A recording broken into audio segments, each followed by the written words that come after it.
Buenas noches a todos. El maestro Adá ya está terminando otra clase, por eso se ha retrasado un poco en su ingreso, pero les pido un poco de paciencia, ya casi ingresa a este diplomado. Gracias.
Hola, buenas tardes o noches.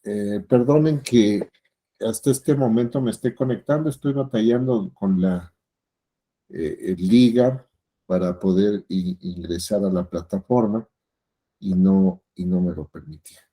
Pero bueno, ya estoy aquí con ustedes y eh,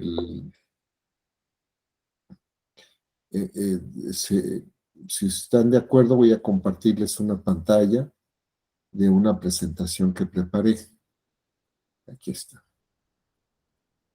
¿Sí?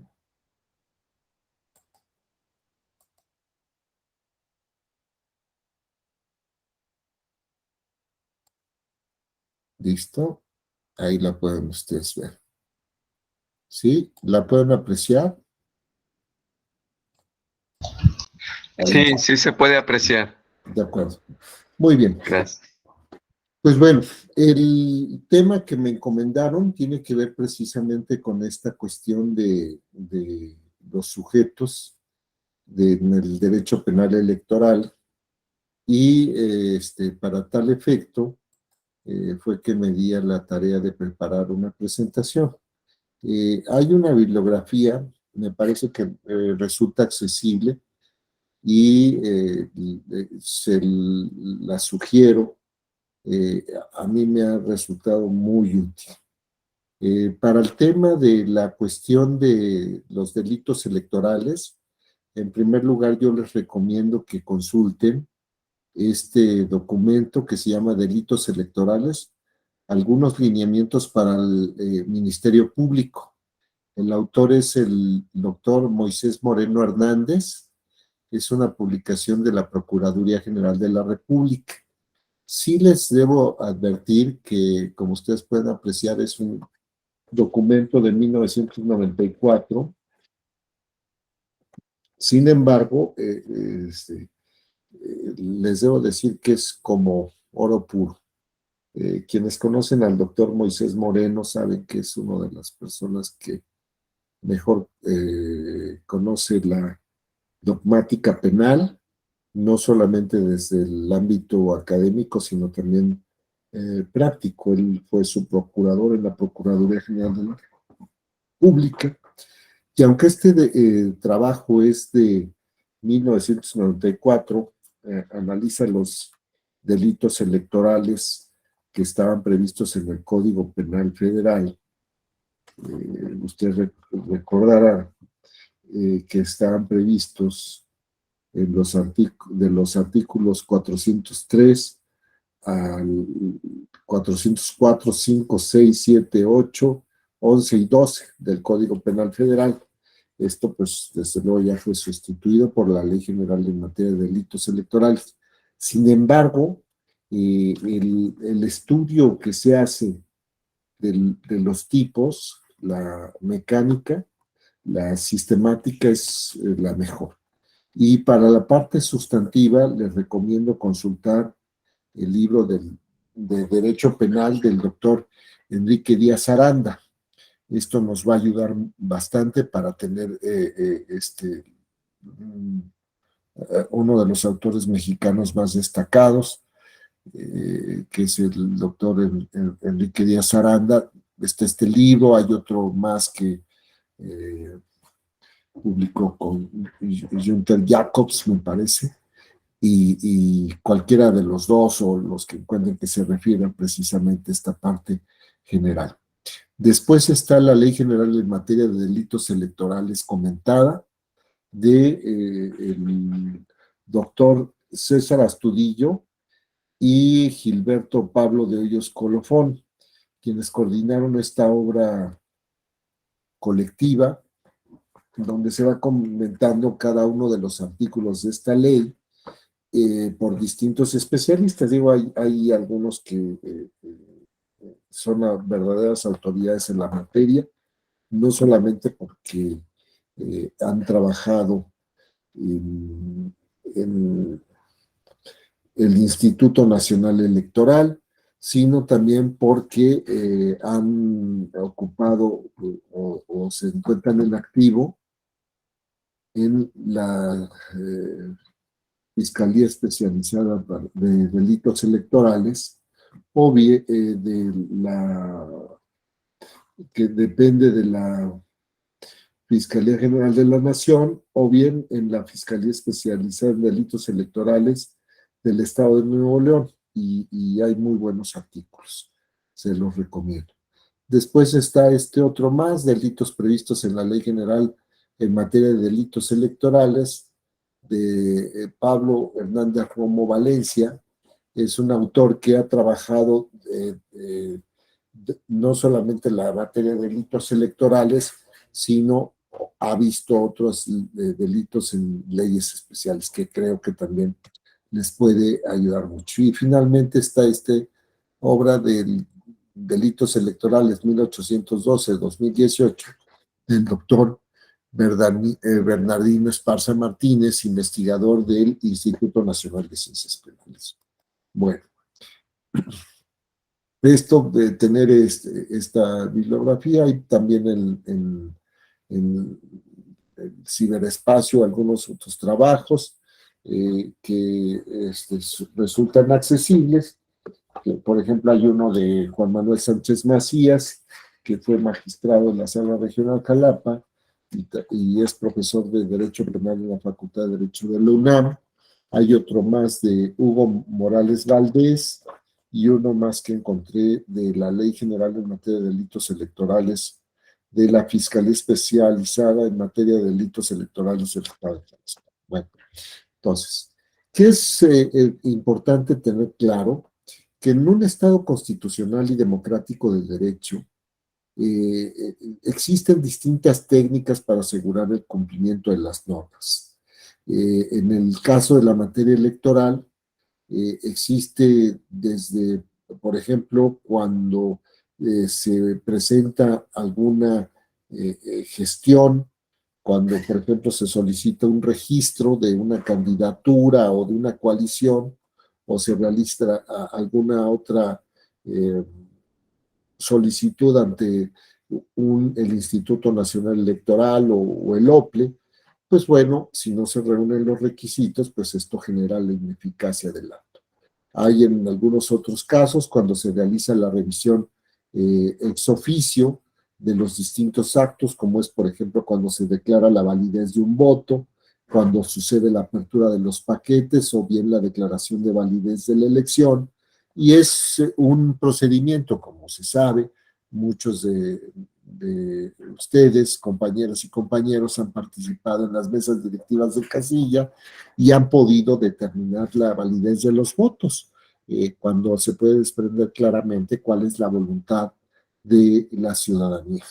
Independientemente de que se utilice una cruz en la boleta, seleccionando el emblema y el nombre de los integrantes de la fórmula o la lista nominal, digo, o la planilla, bueno, en el entendido de que, bueno, si fuera, por ejemplo, una elección de alcaldía, una elección de un ayuntamiento municipal, si no se puede desprender, los propios integrantes de la mesa directiva de casilla determinan la validez o la nulidad del voto, como también ocurre, por ejemplo, cuando se hacen los recuentos, las aperturas parciales o totales en los consejos municipales o distritales.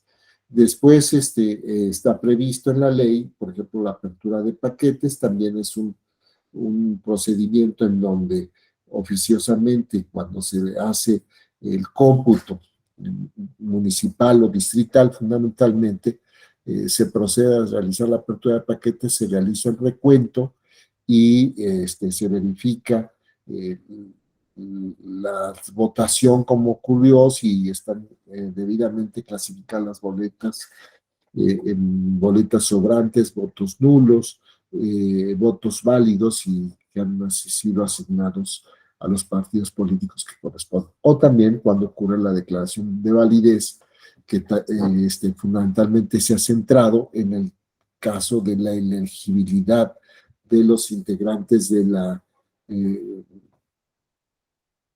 fórmula o bien de la lista, si se tratara de una elección plurinominal.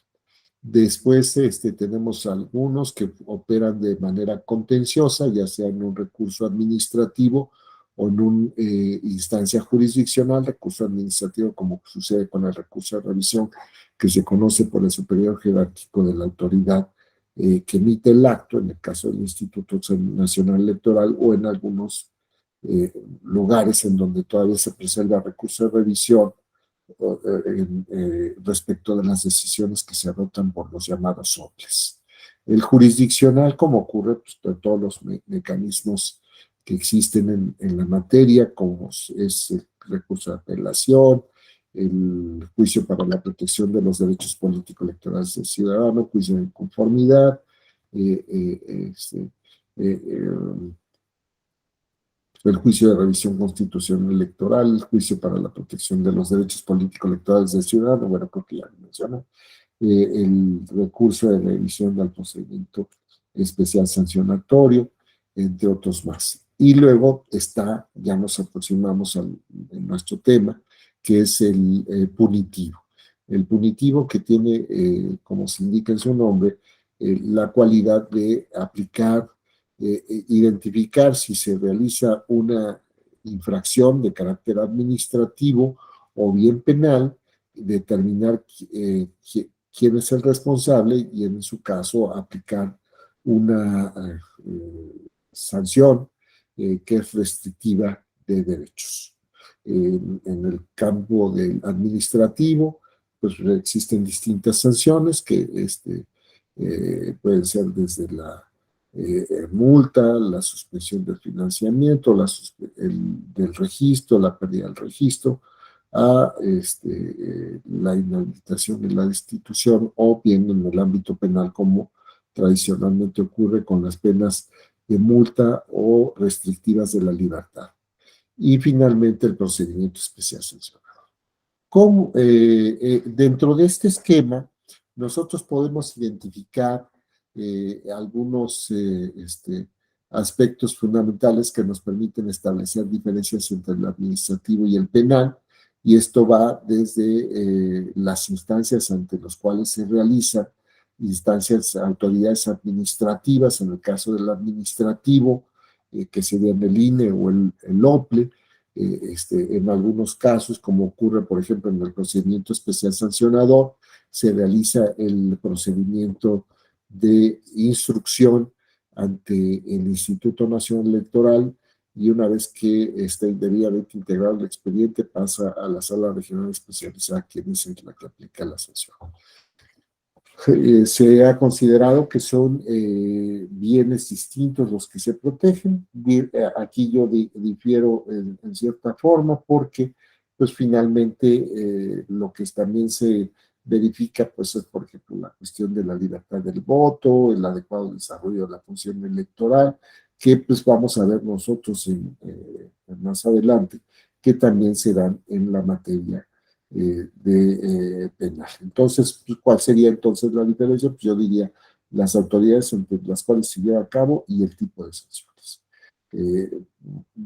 Bueno, efectivamente, como se ha dicho en muchas ocasiones, el derecho administrativo sancionador y el derecho penal, como son técnicas restrictivas de derecho, en la medida que se identifica algún ilícito y se establece la responsabilidad de un sujeto, una persona jurídica o una persona física, y se restringe como consecuencia de estos derechos al aplicar las sanciones, ya sea algunas de carácter pecuniario, ya lo había señalado, si es destitución o inhabilitación, pues bueno, la pérdida del cargo y el establecimiento de una temporalidad durante la cual no se puede ocupar ciertas responsabilidades en el ejercicio del poder público, cargos públicos.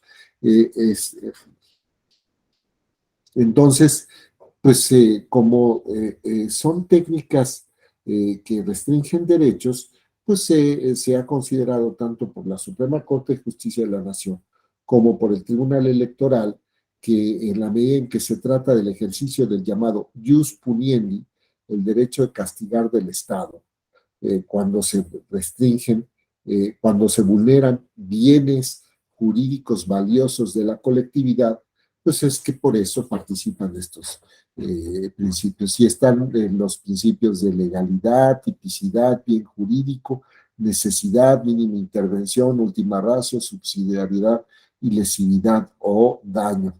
Y esto, ¿qué implica? Pues bueno, que como ocurre respecto de todas las actuaciones que emiten las autoridades, opera el principio de legalidad. Es decir, las autoridades pueden realizar aquello que se ordena en la ley y tal y como se ordena en la ley. Y la parte que nos interesa, un desarrollo del principio de legalidad, es precisamente el principio de tipicidad, que se ha identificado en un latinajo, en el sentido de que es nullum crimen, nulla pena sine lege previa certa scripta. Es decir, no existe delito ni pena si no nos encontramos en la presencia de una ley escrita, previa, y a través de una aplicación estricta en donde se tipifique que esa conducta, ya sea de acción o de omisión, vulnera bien jurídico, aquí nos lleva a otra cuestión de que estas técnicas se protegen bienes jurídicos valiosos para la colectividad en aquellos supuestos en que se considera que es necesario, idóneo, proporcional el aplicar una sanción que vaya en la medida de la lesividad de esa conducta. Entonces, esta característica fundamental y es una técnica de última ratio o mínima intervención, es decir, sería el último de los mecanismos a los cuales se acudiría, entre otros muchos más, porque no es el único que sirve para proteger los bienes jurídicos, pues, de ahí la subsidiariedad, porque existen otros mecanismos para protegerlos. Entonces es una cuestión muy relevante a tener en cuenta. Entonces, por la propia naturaleza de las sanciones, la incidencia en el ámbito de los derechos de la persona, es que se presenta esta cuestión de la mínima intervención. Y el carácter de técnica de última ratio, ¿sí? ¿De acuerdo? Esposa, esto en una clase que marcó más tarde. Gracias a Dios. Bueno, perdonen la interrupción. Bueno, entonces tengamos presentes estos aspectos y ya con esto acudamos a este esquema que les decía es el que se desarrolla por el doctor Moisés Moreno Hernández en Estado. Entonces, básicamente, recuerden ustedes la experiencia que ya se tiene de todas las normas jurídicas en donde se contienen los tipos. Y los tipos, como se sabe, es una descripción que realiza el legislador en donde como mínimos existen elementos objetivos y subjetivos. Y en estos elementos objetivos, pues viene lo que se tipifica, ya sea una conducta de acción o omisión, o bien se prescribe un resultado, es la hipótesis normativa. Esto es lo que se conoce en la dogmática penal como la norma secundaria. La norma primaria sería aquella norma en donde te dice, por ejemplo, si estamos pensando del caso de homicidio, pues sería la norma primaria, debes respetar la vida, no matar, y cuando incumples esa norma primaria, entra la norma secundaria en donde se desprende la hipótesis normativa y la consecuencia. Y en esa hipótesis normativa aparecen estos elementos normativos que se han dado en llamar elementos objetivos que nos van precisando el margen de actuación. Es decir, la finalidad de establecer estos tipos es que las personas puedan planificar, realizar su vida en condiciones normales, bajo condiciones de certeza. Ya sé qué es lo que está prohibido. Y entonces, en la medida en que está tipificado a través de esta ley cierta, previa, escrita, de aplicación estricta, pues es que yo puedo identificar cuál es la conducta debida, ya sea una conducta esperada por el ordenamiento jurídico, activa, es decir, debes abstenerte de privar de la vida, debes abstenerte de cometer lesiones o de no respetar la libertad sexual de las personas y abusar de sus condiciones. No, en fin, es lo que... Entonces, ¿qué tenemos aquí? La conducta, les decía, que se ha identificado ya sea de acción u omisión. Por otra parte, el sujeto activo, lo que se ha identificado como común o indiferente, es la persona, aquel quien que no precisa alguna otra característica específica, porque entonces en esos casos estaríamos en la presencia de un propio o exclusivo o con una calidad específica. Es aquellos casos en que se establece el servidor público, quien esté obligado a proveer de alimentos, el médico, el funcionario partidario, el candidato, el precandidato, la precandidata o precandidato, etcétera. Entonces, esto nos permite establecer estas diferencias y también ir estableciendo la clasificación para efectos de poder determinar si se actualizan los elementos objetivos que se precisan en el tipo, en esa descripción legal, y si se presenta lo que se conoce como la tipicidad. Entonces, es esta cuestión. En algunos otros casos es unisubjetivo o plurisubjetivo, es decir, se prevé que la conducta debe realizarse por varios sujetos o bien por uno solo, independientemente de que puedan darse distintas formas de participación, pero basta, de acuerdo con la descripción legal, que solamente una persona lo realice para que se pueda considerar que se actualiza elemento normativo, el relativo al sujeto activo. Por otra parte, tenemos al sujeto pasivo. En cuanto al sujeto activo, diríamos, es el sujeto que realiza la conducta prohibida, es decir, que se encuentra en curso en la hipótesis normativa, que no respeta aquel deber que se protege a través de esa técnica indirecta que implica motivar la conducta de las personas a través de la amenaza de la imposición de una sanción. Esto que se conoce como la prevención general, es decir, cuando el legislador prevé tipos y dice que se sancionará de tantos a tantos años de prisión y multa, pues lo que está es precisamente determinando la conducta de los sujetos a través de esa técnica indirecta, esa prevención, llamada prevención general. Estamos hablando de una prevención específica precisamente cuando se aplica la sanción a un sujeto en particular. Pero bueno, aquí nos quedamos con esta cuestión.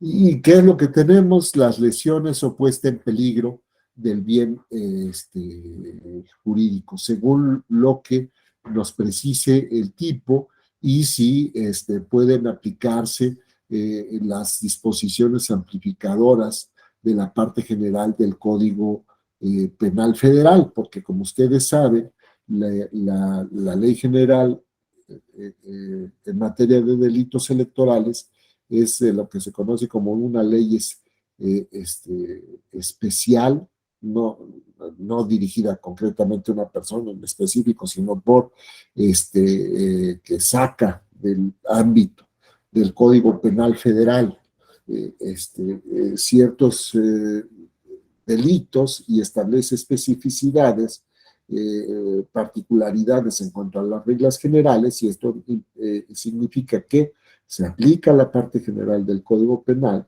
pero aquí en este caso priva el principio de especialidad, es decir, voy a seguir lo que se establezca en esta ley especial, que es la que va a prevalecer para esta resolución de conflictos o antinomias que puedan existir entre las distintas ordenamientos jurídicos. Y entonces, es este caso. En ocasiones se precisa un objeto material, es decir, aquel sobre el que recae la conducta, como por ejemplo podría ser la documentación electoral, por ejemplo, los materiales electorales, las credenciales para votar, o bien los medios utilizados, ¿no? Por ejemplo, cuando se dice el que utilizando armas o alguna situación de violencia, pues también se tendría que colmar, según lo que se vaya especificando en la norma, las circunstancias del lugar, tiempo, modo u ocasión, durante el proceso electoral, durante el tiempo de las campañas, en el momento en que se realiza la consulta popular, que serían, por ejemplo, las referencias en cuanto a tiempo, puede haber algunas otras cuestiones de modo u ocasión, o bien el lugar.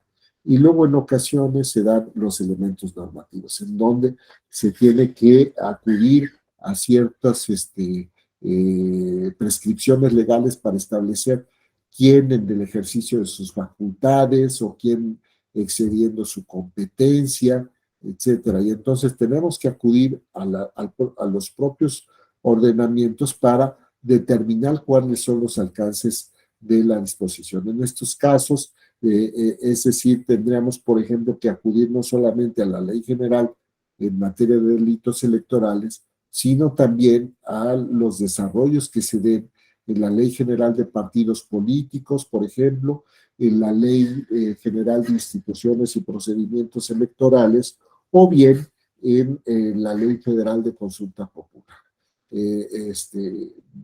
La factura de esta ley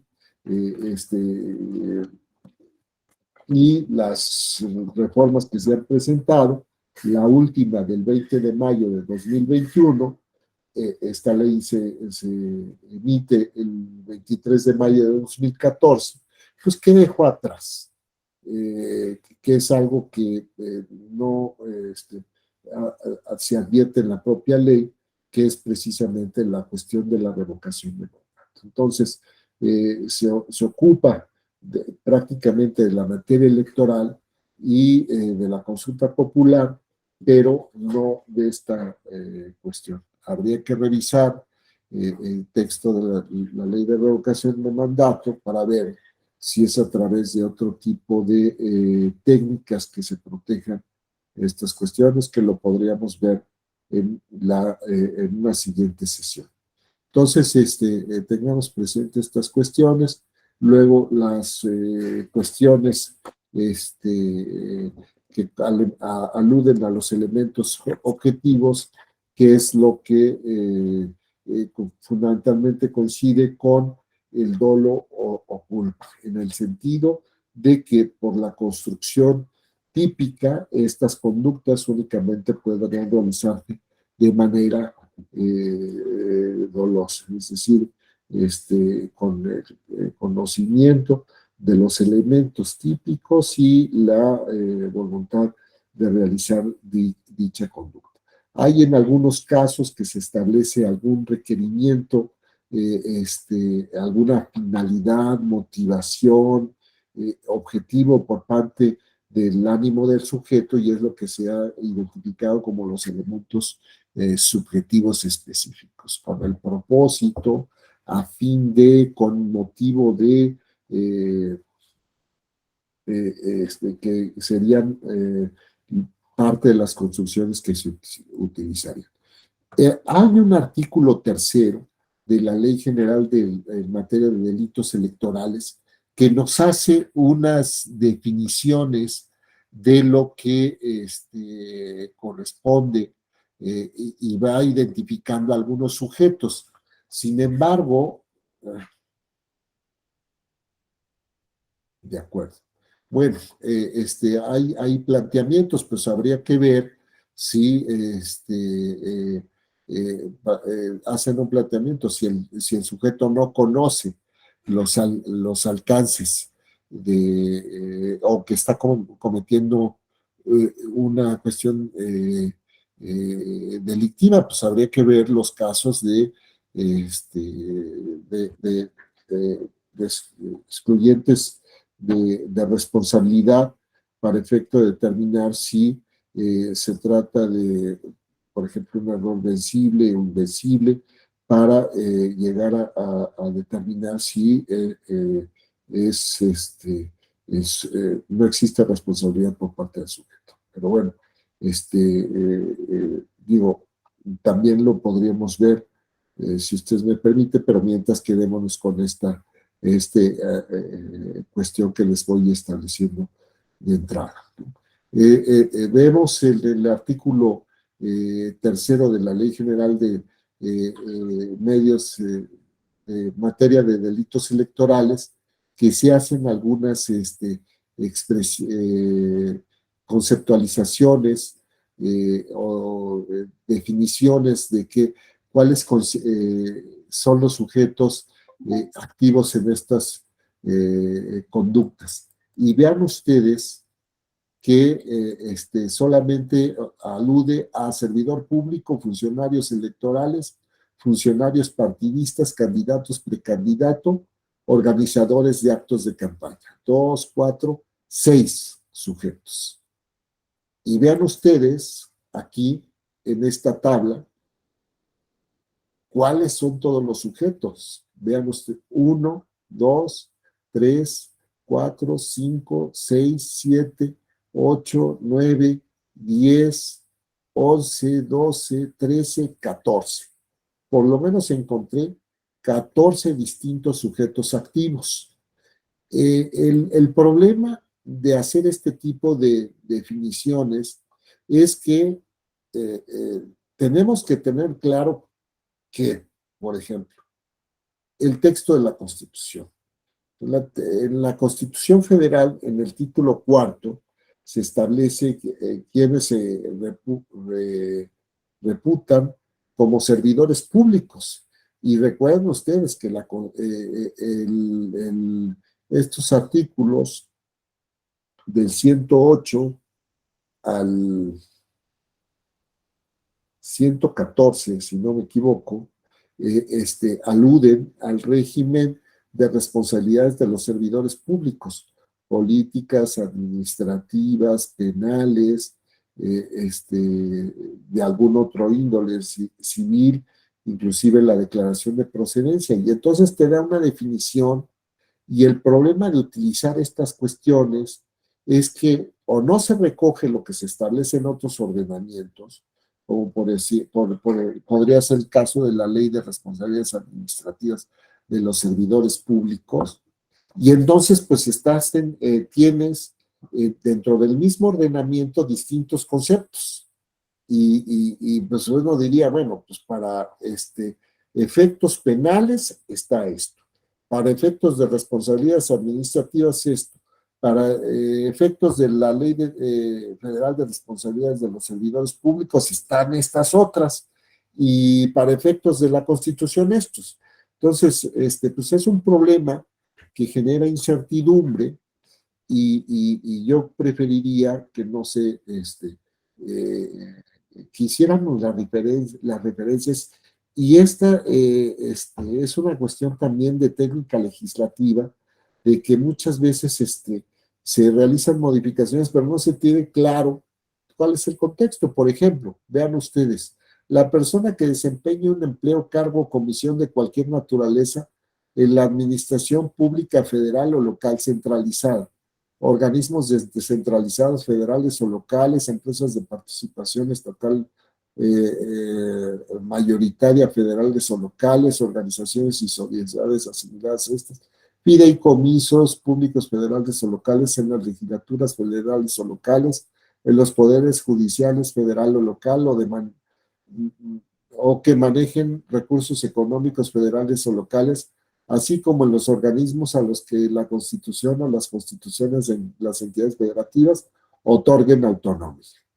Entonces, como se sabe, aquí ya hay un déficit, porque, por ejemplo, no todas las autonomías las otorgan se otorgan en las constituciones. Es decir, hay órganos constitucionalmente autónomos, por ejemplo, el Banco de México, el INEGI, el INAI, pero hay otros que tienen su autonomía derivada de la ley, como es, por ejemplo, el caso de las universidades autónomas.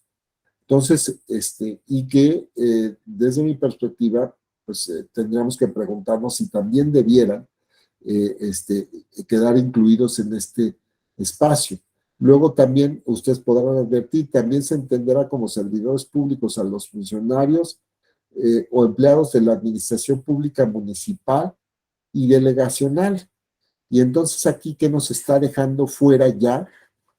Pues a partir de la reforma en materia de la Ciudad de México, pues a las alcaldías, ¿no? Entonces, tendríamos este problema, desde mi perspectiva, porque, pues bueno, sí sabemos que las delegaciones desaparecieron, fueron sustituidas por las alcaldías, pero aquí tendríamos que decir, bueno, si la garantía de tipicidad tiene que ver con esto, y no se advirtió esta cuestión, pues tendríamos también que, eh, por lo menos revisar, ¿no? Si en la Constitución de la Ciudad de México hay un transitorio que diga todas las veces que se hable de delegaciones y claramente se refiere a alcaldías, pues quedarán incluidas, pero estamos pensando en esto. Otra cuestión, vean ustedes, por ejemplo, se alude a servidor público. Y el servidor público, sobre todo ahora, verán ustedes que la última reforma a la ley general en materia de delitos electorales fue para incluir lo de la violencia política de género. Y entonces eso que nos trae a colación en este supuesto, ¿no? Que fue la reforma del 13 de abril de 2020. ¿No? ¿Qué problemática tiene? Que se ha considerado que se tiene que utilizar un lenguaje incluyente. Y entonces, digo, no, hasta ahora no hemos tenido problemas con el Código Penal Federal ni con distintos ordenamientos donde se considera que se utiliza una expresión neutra cuando se alude al masculino. Así lo ha resuelto la Real Academia de la Lengua. Pero bueno, yo coincidiría con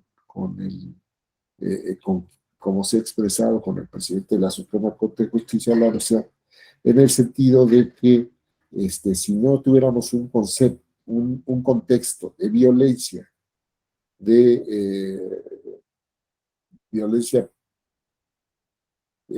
por cuestiones de género en contra de las mujeres y de la diversidad sexual, pues pareciera que no sería relevante la utilización del lenguaje incluyente. En esta circunstancia, pareciera que lo deseable es que muy pronto también esto se haga en prácticamente todos los ordenamientos, y uno de ellos sería el penal. Después se señala, funcionarios electorales quienes en términos de la legislación electoral integren los órganos que cumplen funciones electorales. Y entonces, pues para esto teníamos que acudir precisamente tanto a los ordenamientos que ya les he señalado, fundamentalmente la Ley General de Instituciones y Procedimientos Electorales, como las leyes o códigos electorales en las entidades federativas. Y los alcances que se establecen en cuanto a las funciones electorales. Sobre este particular, debe tenerse claro que ya la Suprema Corte de Justicia de la Nación ha determinado que la función de esta ley es precisamente establecer los tipos y que la parte que corresponde a la coordinación, y eso por eso una ley general, pues es donde sí tendrían competencia las autoridades electorales locales. Entonces, esta parte pues debe tenerse presente en este sentido, porque resulta fundamental. Estoy tratando, aquí ya tengo el dato, es la acción de inconstitucionalidad 63 del 2017. En este caso, la Suprema Corte precisó que al haberse facultado constitucionalmente al Congreso de la Unión para establecer en una ley general los tipos y penas en materia de delitos electorales, se privó expresamente a las entidades federativas de la atribución con la que anteriormente contaban en términos del artículo 124 constitucional para legislar en esta materia, manteniendo, sin embargo, facultades para prevenir, investigar y castigar los referidos delitos. Entonces, derivamos de esto? La cuestión de la tipificación, lo que es las hipótesis y las consecuencias, le corresponde a la ley general. Entonces, en ese marco, las entidades federativas se pueden legislar. Bueno, funcionarios electorales. Ya lo decía, quienes en términos de la legislación electoral integran los órganos que cumplen funciones electorales. Luego, funcionarios partidistas, que serían los dirigentes de los partidos políticos, de las coaliciones y de las agrupaciones políticas y sus representantes ante los órganos electorales, así como los responsables de las finanzas de los partidos políticos, coaliciones o candidatos en los términos de la legislación electoral. Entonces, se dice en términos de la legislación electoral. Bueno, aquí hay que acudir. Hay que acudir a la Ley General de Partidos Políticos y sobre todo, a la normativa de los propios partidos políticos, los estatutos y los reglamentos en los cuales se van estableciendo los órganos, sus distintas atribuciones para poder identificar a estos funcionarios partidistas. Entonces, es una cuestión un tanto compleja en el sentido de que no todo se agota en la ley de partidos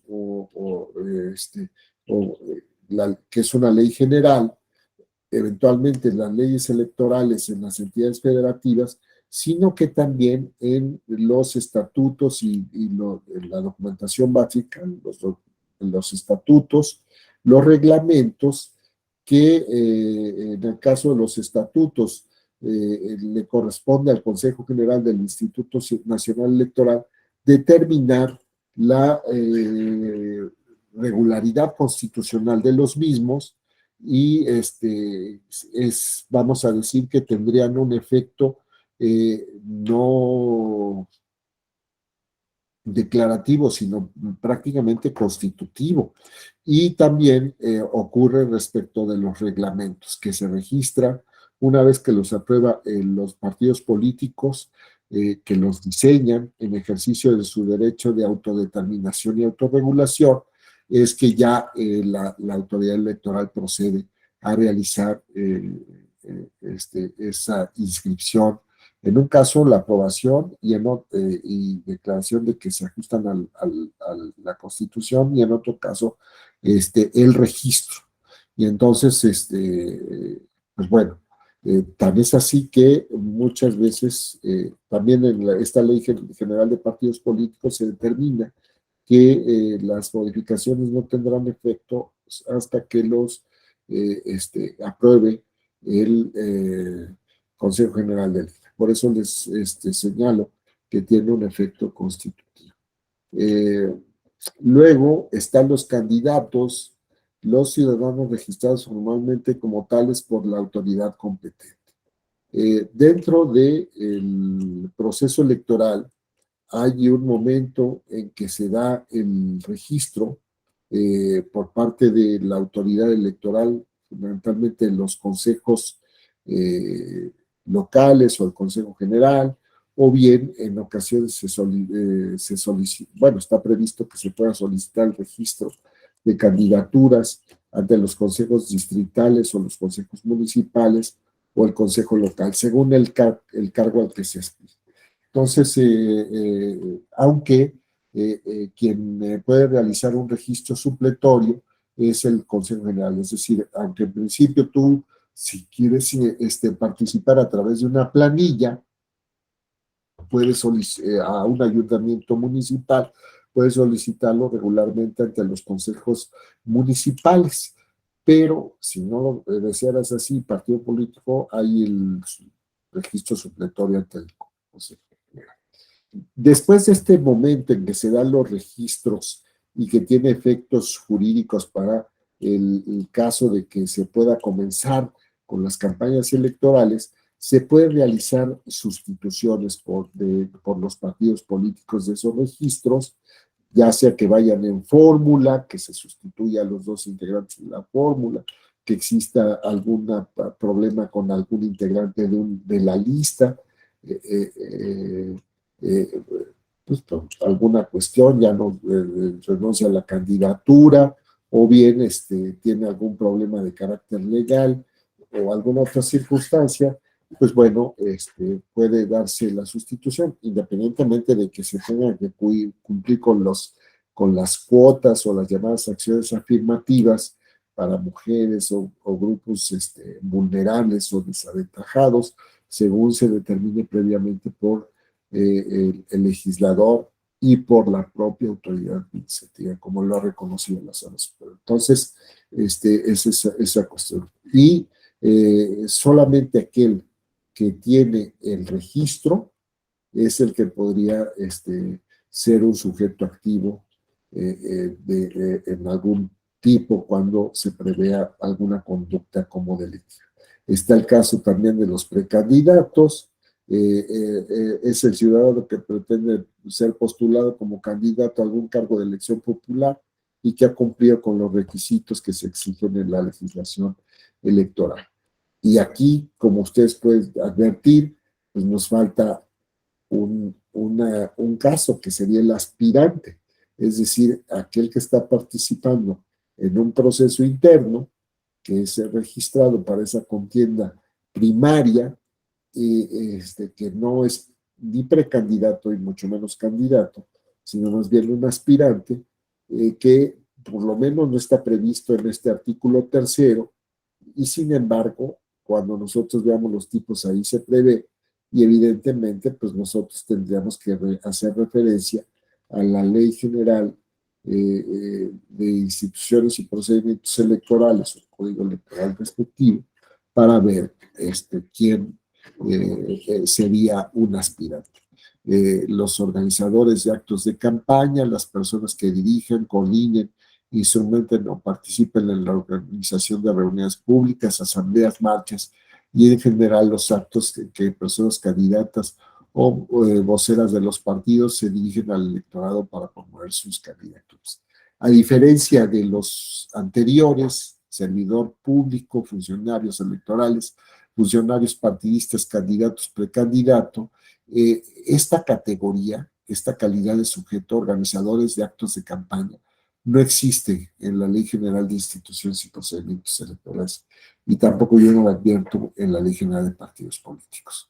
Eso es la creación genuina de la ley, está dentro de las atribuciones del órgano legislativo, pero bueno, pues vean ustedes que ni están todos los que son, ni son todos los que están. ¿No? Esa es una realidad. ¿Y dónde lo vamos a ver? Cuando nosotros acudimos a este cuadro. Vean ustedes. Se utiliza estas expresiones sujetos activos. ¿A quién o al qué? Y esto, como se puede advertir, es un sujeto común o indiferente el que puede realizar esta conducta. Eh, y prácticamente serían los que se establecen en el artículo séptimo, en el artículo séptimo bis, el artículo 10, el artículo 13, el artículo 15, 19 y 20 bis. Entonces, en el 7 pues aparecen varios supuestos, doy lectura, se impondrán de 50 a 100 días multa y prisión de 6 meses a 3 años. ¿A quién? Y entonces vienen los distintos supuestos, cada uno de ellos consistiría en un tipo, es decir, a quién vote a sabiendas de que no cumple con los requisitos de la ley. Y entonces, pues aquí la conducta es una conducta activa, votar, y vean ustedes cómo existe este elemento subjetivo a sabiendas de que no cumple con los requisitos de la ley. Y entonces tenemos un elemento normativo, es quién puede votar de acuerdo con los requisitos que se prescriben en la ley. Pues en principio sería pues aquellas personas que sean ciudadanos o ciudadanas mexicanas que sean mayores de 18 años o más, que se encuentran inscritos en la lista nominal de electores y que tengan su credencial de elector. Y agregamos un elemento más, que no se encuentren en una situación en donde se les hubiera privado o limitado sus derechos político-electorales en términos de lo dispuesto en el artículo 38 de la Constitución. Entonces, tienes esos elementos, tienes derecho a votar. No los tienes y votas con conocimiento de que te encuentras en una situación deficitaria en relación con la ley, pues incurres en esta conducta. Entonces, así vienen varios supuestos, no leería todos, sino haría referencia a algunos. Votan más de una vez en una misma elección, haga proselitismo, presione objetivamente a los electores el día de la jornada electoral en el interior de la casilla o en el lugar en que se encuentren formados los votantes, con el fin de orientar el sentido de su voto o para que se abstenga de emitirlo. Vean ustedes cómo aquí hay un elemento subjetivo, con el fin de orientar el sentido de su voto para que se abstenga de emitirlo. Obstaculice o interfiera el desarrollo normal de las votaciones. Aquí tenemos alguna cuestión de ocasión, votaciones, el escrutinio y cómputo también de ocasión, o el adecuado ejercicio de las tareas de los funcionarios electorales, introduzca o sustraiga de las urnas ilícitamente una o más boletas electorales. Y bueno, pues en qué casos sí se pueden introducir o sustraer de las urnas lícitamente. Pues es un elemento normativo. Pues, ¿cuándo se puede introducir? Bueno, pues cuando eres elector y te corresponde votar, lo realizas en la mampara y entonces depositas los votos en la urna.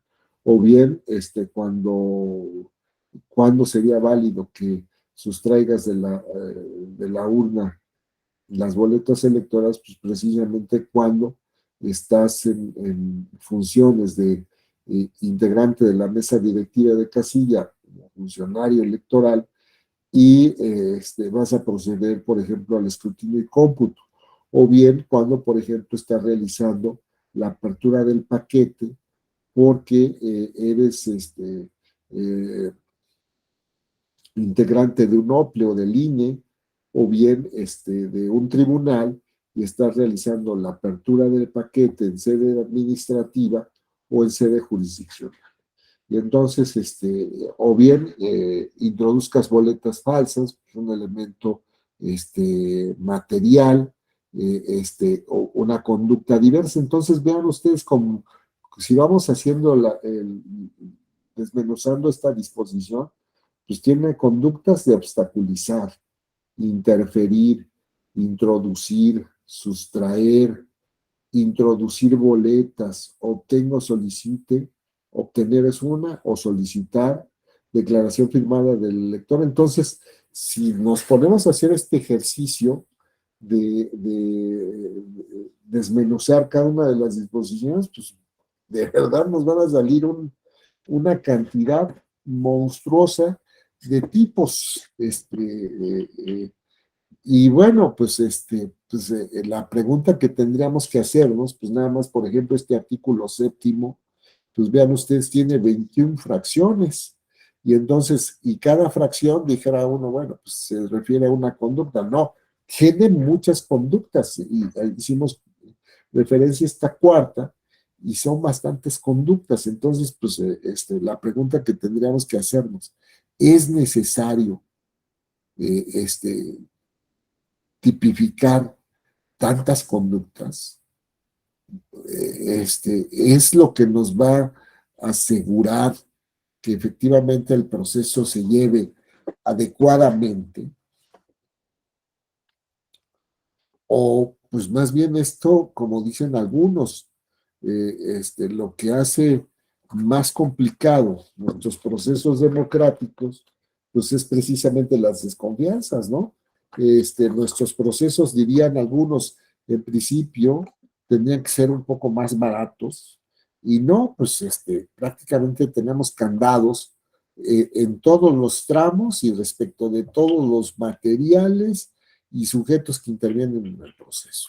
Hay lugares, por ejemplo, que donde la boleta pues es una simple y sencilla impresión en papel bond, pues en México, ¿qué tenemos? Pues tenemos una boleta con papel seguridad y no sé cuántos candados o credenciales del lector con también tantas medidas de seguridad. Entonces, también es cierto que dicen, bueno, es que el animal no era arisco, sino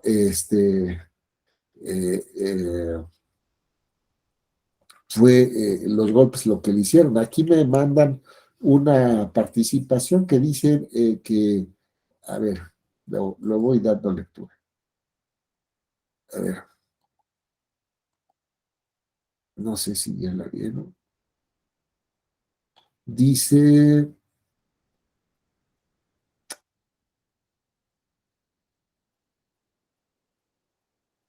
la magia está en el fraseo y las voces. A ver si quieren hacer uso de la palabra. ¿Sí?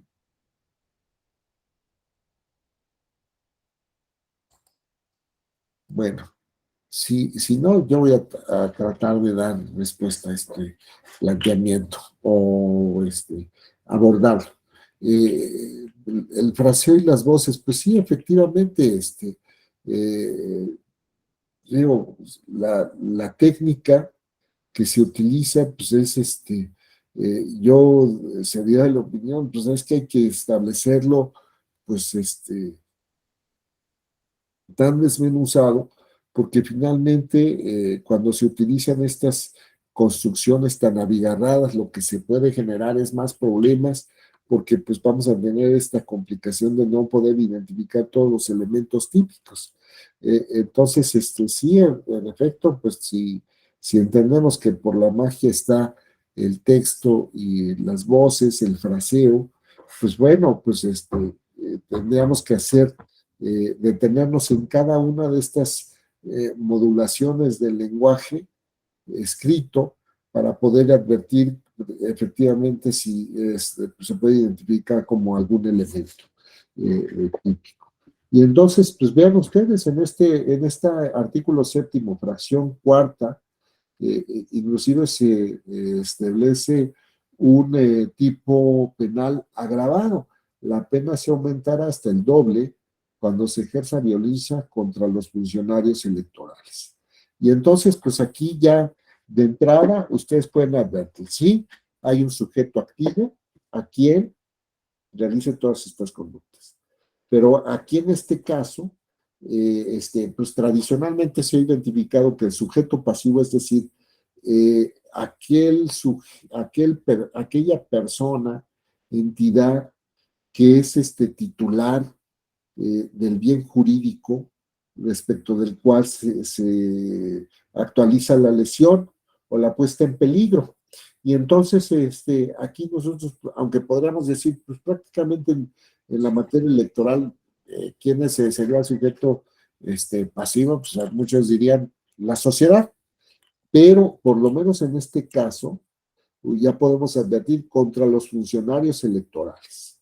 Entonces, si la conducta se está realizando contra los funcionarios electorales respecto del derecho a que tienen de realizar sus funciones, sus actividades, ejercer sus facultades legales o constitucionales, y que eh, en condiciones de regularidad, de normalidad, sin ser sujetos de violencia, y bueno, pues cuando realizan la violencia y recae sobre ellos, pues pareciera que además de la sociedad, también podríamos identificar como sujeto pasivo a los funcionarios electorales. Es decir, si no se presenta la calidad de funcionarios electorales, pues yo podría decir, no se da el tipo. Se podrá dar algún otro, ¿no?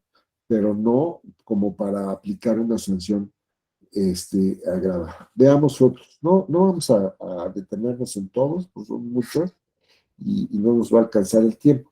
Por ejemplo, fracción séptima, solicite votos por paga, promesa de dinero, otra contraprestación, o bien mediante violencia o amenaza, presione a otro a asistir a eventos proselitistas o a votar o abstenerse de votar por un candidato, partido o coalición durante la campaña electoral, el día de la jornada electoral o en los 3 días previos a la misma. Si la conducta especificada en el párrafo anterior es cometida por un integrante de un organismo de seguridad pública, se aumentará hasta un tercio de la pena prevista en el presente artículo. Entonces, ¿quién es integrante de un organismo de seguridad pública? Pues habrá que establecer los alcances normativos de esta disposición, y cómo se puede advertir es un tipo agravado. De igual forma, se sancionará a quien amenace con suspender los beneficios de programas sociales, ya sea por no participar en eventos proselitistas o bien por la emisión del sufragio en favor de un candidato, partido político o coalición, o la abstención del ejercicio del derecho de voto, o al compromiso de no votar a favor de un candidato, partido político o coalición. Y entonces, pues yo aquí desprendería, si hay sujeto activo, ya dijimos a quién, que realice todas estas, realice alguna de estas conductas, amenazar con suspender, eh,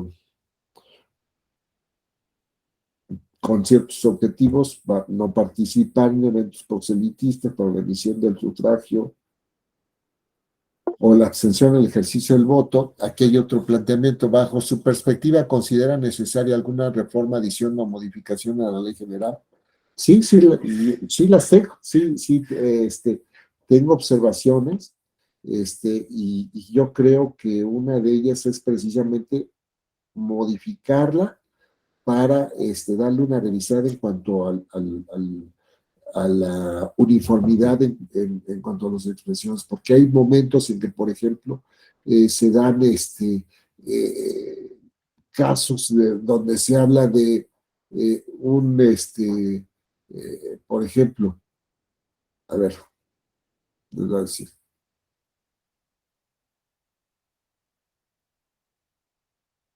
algunos casos donde hay imprecisiones. A ver si más adelante lo recuerdo, pero sí encontré algunos porque hablaba de, por decir algo, funcionarios partidistas y luego decía funcionarios partidistas tales. No, no, no, a ver, espérame. ¿Son distintos o son los mismos? Y el problema de estar hablando de estas categorías, pues no, te va a generar complicaciones. Bueno, ya vimos el caso de las delegaciones. La pregunta es, ¿deja fuera entonces a las alcaldías? Luego hay otros casos, por ejemplo, ya lo habíamos señalado, en el caso de la revocación de mandato, si esa cuestión también quedaría incluida o no, pues pareciera que no. Entonces, y luego yo también revisaría, a ver, ¿es necesario que todas estas conductas aparezcan? Yo me atrevería a decir, pues práctica, no he hecho el ejercicio, pero lo podría hacer, y pues estoy seguro que encontraríamos no menos de 100 tipos distintos. Y entonces, digo, a ver, son 21 aquí, luego aquí hay 11, son 32, 10 más, 42, luego aquí hay otros 3, 42, 45, luego aquí hay otros 6, 51, 52, 53, 53, 54, 55, 6, 7, 8, 9, 10, 61 y 3, 64 y 2, 66 y luego todos los que están en materia de género serían 14, 70, 80. Bueno, y luego otros más que incluyen más otros tipos, pues sí, yo me atrevería a decir que son entre 150 y 200 tipos en materia penal distintos. Por todos, porque de repente dice, acude mucho esta fórmula de candidato, candidato, partido político, coalición. Entonces ya ahí son 4 distintos, son 4 sujetos distintos, y luego como vimos, por ejemplo, en la fracción cuarta de este artículo séptimo, dice obstaculice o interfiera. Ahí ya son 2 conductas diversas. Y entonces introduzca o sustraiga, obtenga o solicite. Entonces ya, nada más en esa fracción es obstaculizar 1, interferir 2, introducir 3, luego otro introducir 4, obtener o solicitar 5, 6, 6, fíjense, entonces 6. Y luego dice, la pena se aumentará hasta el doble cuando se ejerza violencia contra los funcionarios electorales. 7. Y si podremos asociarlo con cada una de las conductas, pues no, hombre, se dispara. Hay otro planteamiento, a ver, dice. A ver si lo puedo abrir. Paciencia, por favor. A ver, dice, si ya, que por ejemplo, en varias fracciones del artículo séptimo se señalan en cada fracción diversos supuestos como sustraer, alterar, dañar. Digo, yo le diría a mi compañero Jesús Antonio Chávez, chócalas. Lo que usted refiere implicaría mayor claridad precisamente en los tipos, pues sí, mayor claridad, y yo diría, oye, y vamos a ver cuáles son las conductas relevantes, porque si hacemos, por ejemplo, el cruce de estas conductas con los tipos que existen en materia de infracciones, pues nos vamos a encontrar con problemas, y entonces también está el problema del non bis in idem, y entonces en esos casos, pues desde mi perspectiva, se da esta confrontación, no es una cuestión de un concurso ideal o un concurso de otra naturaleza, un concurso real, ¿no? O sea, si estamos viendo que coinciden los elementos típicos, pues vamos a decir, oye, pues, si ya lo tipificaste administrativamente, ¿para qué te vas al penal? O sea, y si es preciso que el principio de mínima intervención significa que vas a privilegiar otro tipo de actuaciones antes de acudir al expediente penal, en respeto al principio de última ratio, pues, o sea, pues ¿para qué, no? Entonces, pues, y vean ustedes, aquí, por ejemplo, en eh, agraviamiento, agravamiento u otro, pues encontré, por ejemplo, o a través de terceros, que me parece que es más bien una cuestión de autoría y participación, ¿no? Y luego viene interpósita persona, pues es otra cuestión que también mete otra característica en la figura típica. Luego, por ejemplo, servidor público, concurso con peculado, se establece en la ley, en el artículo 11, fracción segunda.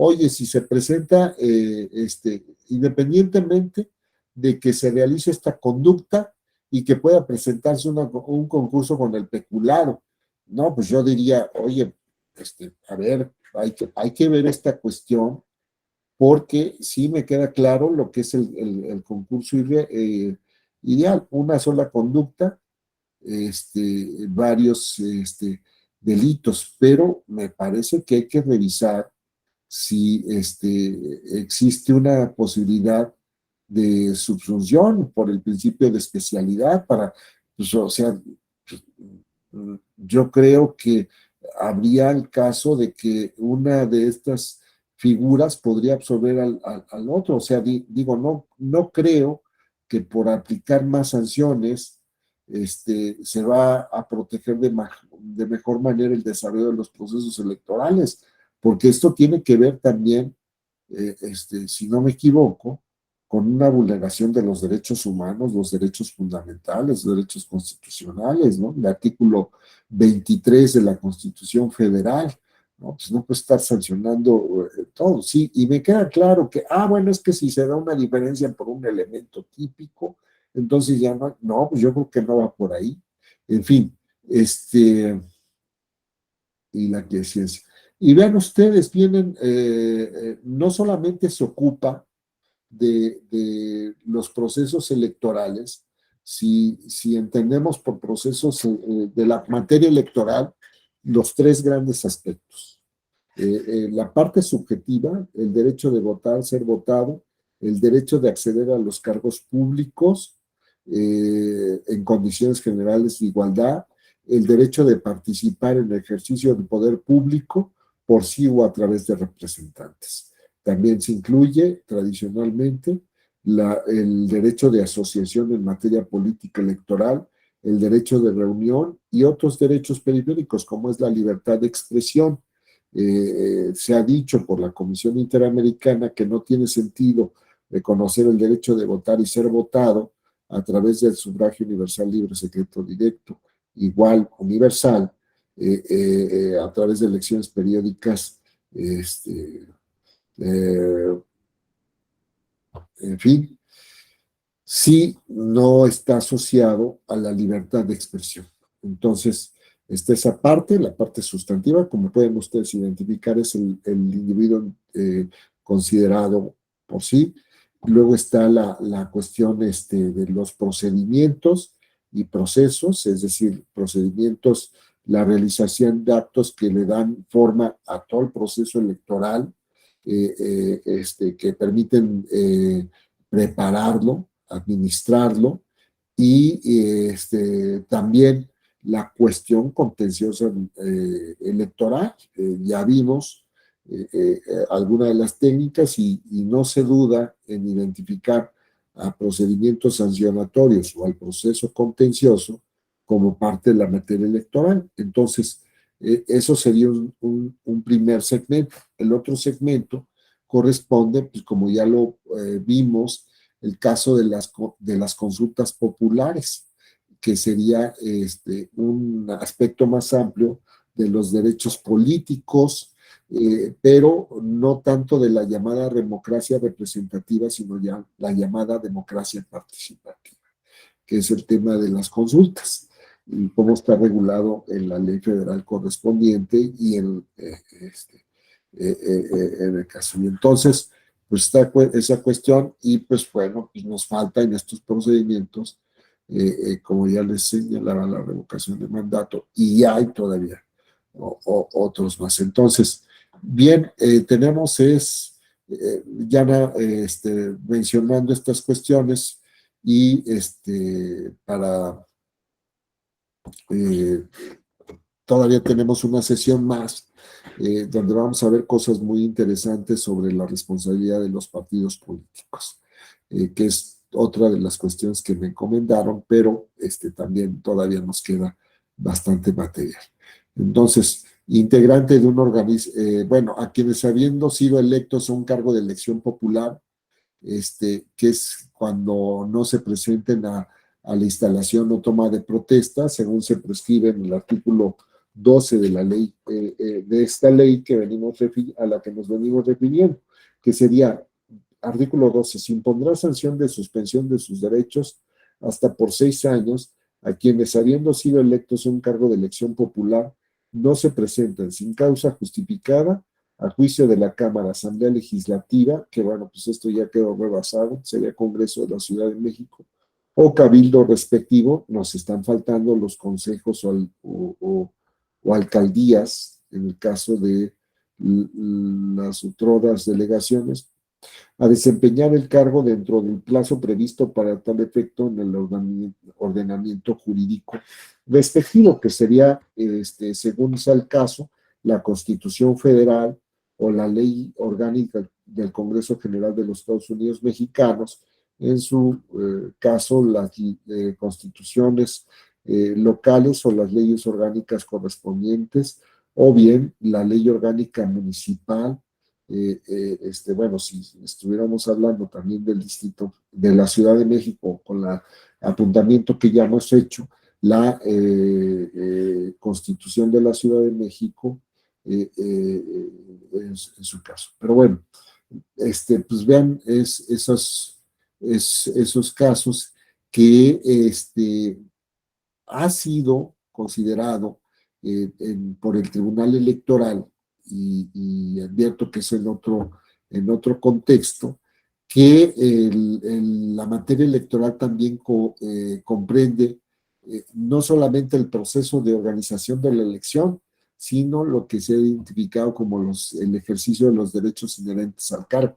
Entonces, ya vamos a decir, protegería acceso, no, más bien postulación, el derecho a ser postulado como candidato, el acceso, es decir, ganas y accedes al cargo, ya sea en una mayoría o por efectos de la aplicación del principio de representación proporcional, o bien lo ejerces. Entonces, postulación, acceso y ejercicio.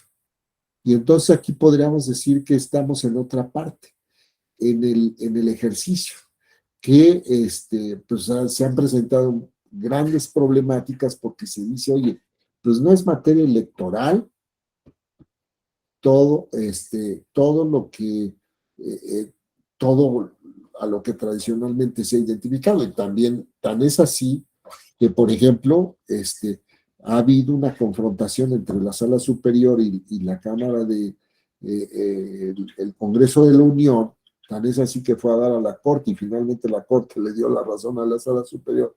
Entonces se dijo, oye, a ver, tú no eres competente para conocer de cuestiones parlamentarias.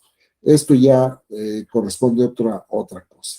Sin embargo, el título de nuestra ley es Ley General en materia de delitos electorales. E incluye esta parte, ¿no? Entonces, pues y no solo eso, sino también a las consultas populares. Entonces, pues pareciera que se está refiriendo a una ley electoral como un género en donde caben estas posibilidades. Por ejemplo, vienen otros sujetos activos como el funcionario electoral y miren ustedes, incluye a los integrantes de organismo de seguridad pública, el funcionario partidista, que bueno, nuestro artículo tercero lo define, al candidato, al precandidato, que también se definen en la ley, pues habría que ver si es lo suficientemente genérica para comprender no solo las definiciones que se establecen en el ámbito de las leyes generales, que fundamentalmente se dirigen a la conformación de los órganos federales, Presidencia de la República, Congreso de la Unión, sus dos cámaras, sino también los de otros ámbitos. Me refiero a gubernaturas, diputaciones locales, municipios, en el caso de la Ciudad de México, jefatura de gobierno, eh, diputaciones al Congreso de la Ciudad de México, concejales en las alcaldías. Entonces, pues bueno, entonces, bien, estábamos funcionario partidista, candidato, precandidato, aspirante a candidato independiente, eh, organizadores de actos de campaña, ministros de culto religioso o a quien en el ejercicio del culto religioso, y como se determina en el artículo 16, se impondrá de 100 hasta 500 días multa a los ministros de culto religioso que en el desarrollo de actos propios de su ministerio o a quien en el ejercicio del culto religioso presionen el sentido del voto o induzcan expresamente al electorado a votar o a abstenerse de votar por un candidato, partido político o coalición. Entonces, entra y vean, ustedes es una peculiaridad porque en el caso de las infracciones administrativas en materia electoral, cuando se identifican a ministros de culto religioso, es decir, aquellos que tienen el ministerio por parte de la asociación religiosa, sino también podríamos decir a quienes por una cuestión de hecho así lo hacen aquí en el ejercicio del culto religioso, y entonces pues no solamente a quien identificamos como el sacerdote, el ministro o el pastor, o como se llame, el imán, en fin, rabino, sino que esta disposición, desde mi perspectiva, abre a cualquier otro caso, no solamente a los practicantes o la feligresía, sino a quienes por una cuestión de hecho, sin que no tengan el registro correspondiente por parte de la organización, pues realicen o incurran en estas conductas. A quien estando obligado a dar fe de hechos o a certificar documentos concernientes a la elección. No lo realiza o se niegan injustificadamente a dar fe de hechos. Esto es, recordemos que en los procesos electorales, los fedatarios públicos, fundamentalmente los notarios, que no los corredores, porque también se ha intentado que corredores realicen fe de hechos o certificaciones sobre cuestiones electorales. Y la Sala Superior ya ha dicho que, como no son actos de comercio o alguna otra situación, que son lo que están dentro de la esfera de los corredores públicos, no surten el carácter de prueba plena por no ser documentales públicas en virtud de esta cuestión de competencia en la materia electoral. Entonces, estábamos pensando, quienes ejercen la función del notariado y estarían otros servidores públicos que serían, por ejemplo, aquellos que formen parte de los OPLES o del INE, y que tengan esa función. Concretamente, los que realizan la función de la oficialía electoral. Tradicionalmente se acudía por parte de los partidos políticos a los consejos distritales o municipales y era el secretario del consejo municipal o distrital quien procedía a realizar estas certificaciones o de hecho. Y no, fue una cuestión que ya desde la Constitución se reconoce. Tendrán esa función las oficialías electorales, es decir, quienes en términos de la legislación puedan actuar como tales. Y entonces precisamente son aquellos que están certificando o dando fe, por ejemplo, de si hay una barda denigratoria, que tiene violencia política en contra de las mujeres o que representa una campaña anticipada, o por ejemplo algún espectacular o inclusive comunicaciones a través de Facebook, Instagram o en la red, en YouTube, etcétera.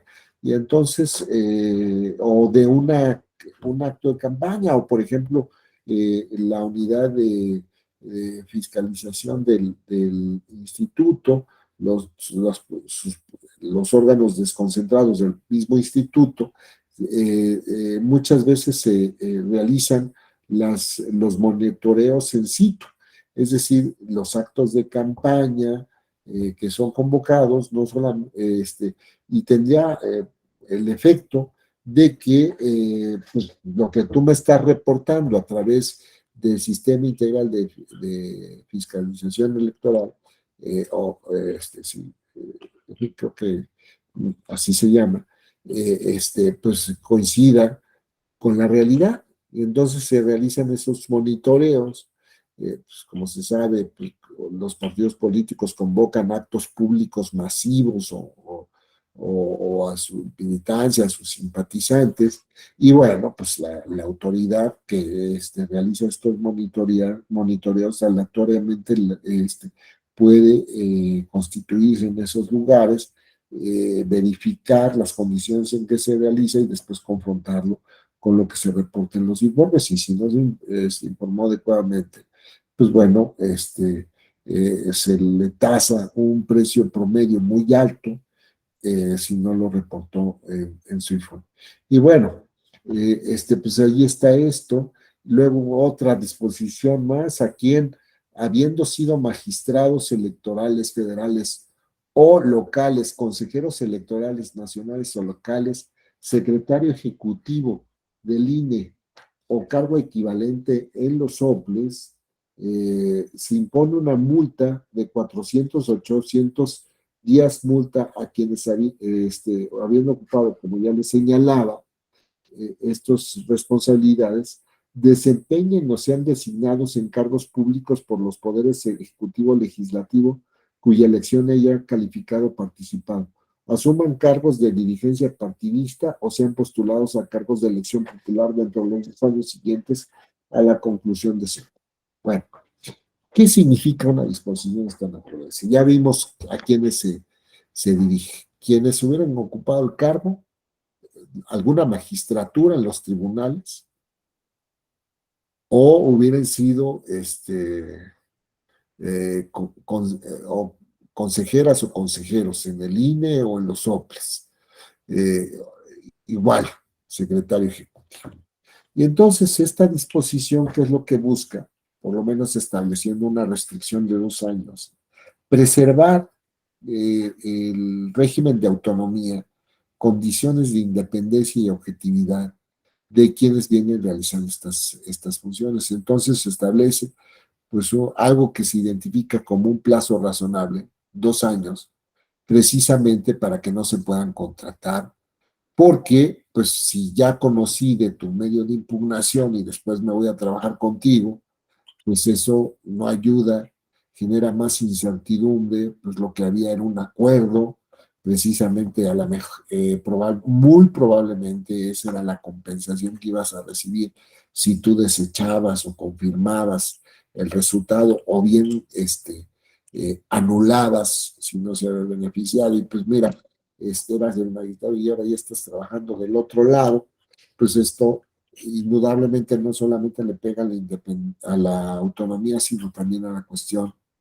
de la independencia y la imparcialidad. Entonces, se pensó que era un plazo razonable, es lo que en algún momento se conoció como la cláusula Molinar Orcasitas, que en paz descanse, y como se recordará, él fue consejero del Instituto Federal Electoral y fue muy notorio que cuando concluyó su encargo, se fue a las filas del PAN. Entonces, ¿cómo es eso que estás en el INE, digo, en el IFE en ese entonces, y después te pasas con los sujetos regulados? Y entonces, pues esto pues no ayuda y pues fue por eso que se establecieron este tipo de medidas. Hace un momento me preguntaban, oiga, ¿qué reformas haría? Pues yo también aquí incluiría otra reforma y pondría más años. Digo, sí, eh, es complejo, porque cuando uno acaba la responsabilidad, yo fui magistrado y concluí el año del 7 de marzo, pues ahí se acaba el compromiso. Y entonces se ha pensado que una de las garantías institucionales para el desarrollo de la función es precisamente el establecimiento de la carrera judicial. Entonces, si después de que estuviste en el encargo 9 años ya no sigue nada, pues bueno, pareciera que no es lo óptimo para preservar esa serie de condiciones. Digo, pueden hacerse muchas lecturas, en fin, todavía quieres vivir del presupuesto y todo, no,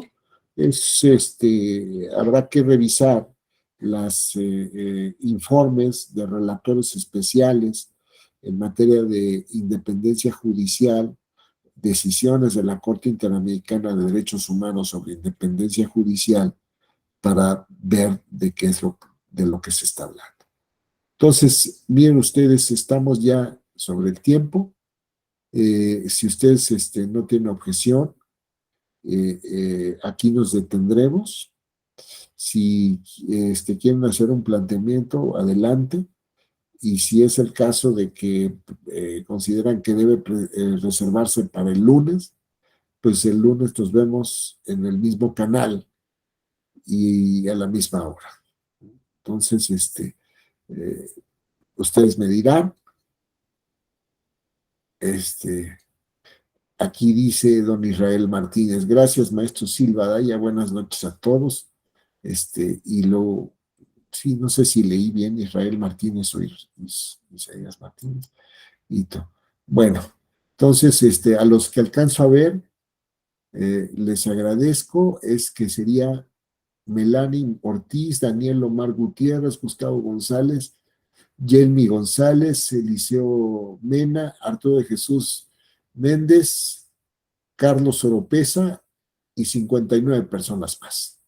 Entonces, don Carlos, que somos más o menos de la misma rodada, es un honor que estemos compartiendo este espacio. Bueno, quizás yo soy más grande que usted, seguramente sí, y les aprecio muchísimo su paciencia y nos estamos viendo. La próxima sesión vamos a ver lo de los partidos políticos, veremos algo de estadística, cómo está reportando la FEDE y las fiscalías especializadas, si es el caso, y también serán más abundantes de las cuestiones que me han ustedes expresado. Digo, aquí, don Irán, Giovanna, compañera Giovanna, Santiago, le agradezco su comentario obsequioso, eso es, a Clemente Cristóbal también,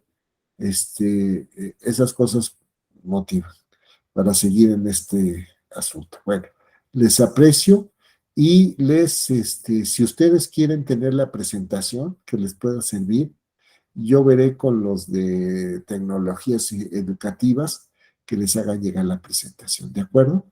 Les agradezco mucho y nos estamos viendo y declaro en este momento formalmente inaugurado el fin de semana. Que se diviertan. Muy bien.